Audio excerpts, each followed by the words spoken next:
వినాయకుడికి వికట అనే నామం కూడా ఉంది. గణపతికి ఈ నామం ఎలా వచ్చింది?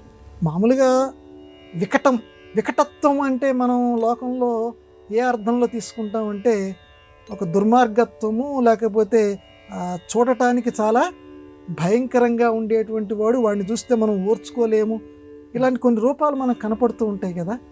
మరి అటువంటి పేరు గణపతికి పెట్టారు. ఆయనకి అందరి దేవుళ్ళకి ఉన్నట్టుగానే గణపతికి కూడా సహస్రనామాలు ఉన్నాయి.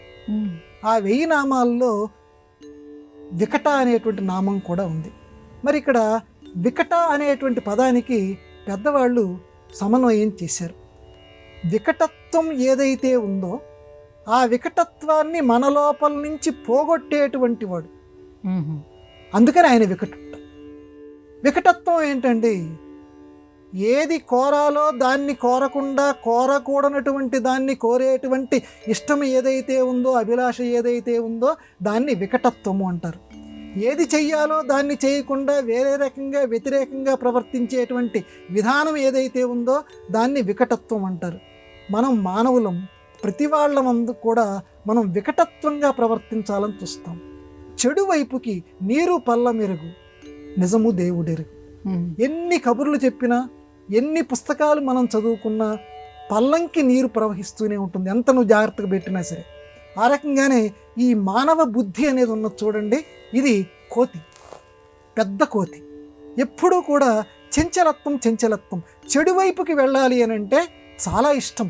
అంతటి దుర్యోధనుడు కూడా చెప్పాడు, నాకు మంచి ఏమిటో తెలుసు, చెడేమిటో తెలుసు, కానీ మంచి చేయాలనిపించదు, చెడు చేయాలనిపిస్తుంది.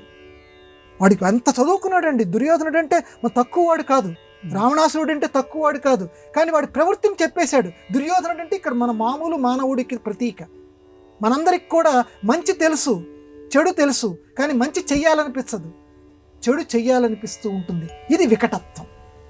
మరి ఈ వికటత్వం పోగొట్టుకోవాలి. ఎందుకంటే మనం వికట పనులు ఎన్ని చేస్తూ ఉంటే, చెడు పనులు అన్ని చేస్తూ ఉంటే అంత పాప రాశి మన దగ్గర పెరిగిపోతూ ఉంటుంది.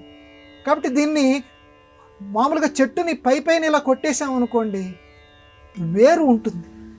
వేరు ఉన్నంతసేపు నువ్వు కొట్టేస్తావు, మళ్ళీ చిగురులు పెడుతుంది, మళ్ళీ అలా మొలకెత్తుతూనే ఉంటుంది.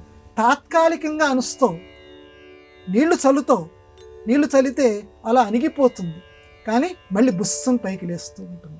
వికృత స్వరూపుడమైనటువంటి ఓ గణపతి, నాలో వికృతత్వం ఉందయ్యా, ఈ వికృతత్వాన్ని అణిచేసేటువంటి ఓ గణపతి, ఈ వికృతత్వాన్ని నువ్వు అణిచేసి, ఏది కోరకూడదో అది నేను కోరుకుంటున్నాను, కాబట్టి ఆ రకంగా నాలో ఆ వికృతత్వాన్ని అణచవయ్యా అనేటువంటి భావాన్ని, ఆ ఉదాత్తమైన భావాన్ని తెలియచేయటానికి స్వామివారికి వికటహ అనే పేరు పెట్టారు.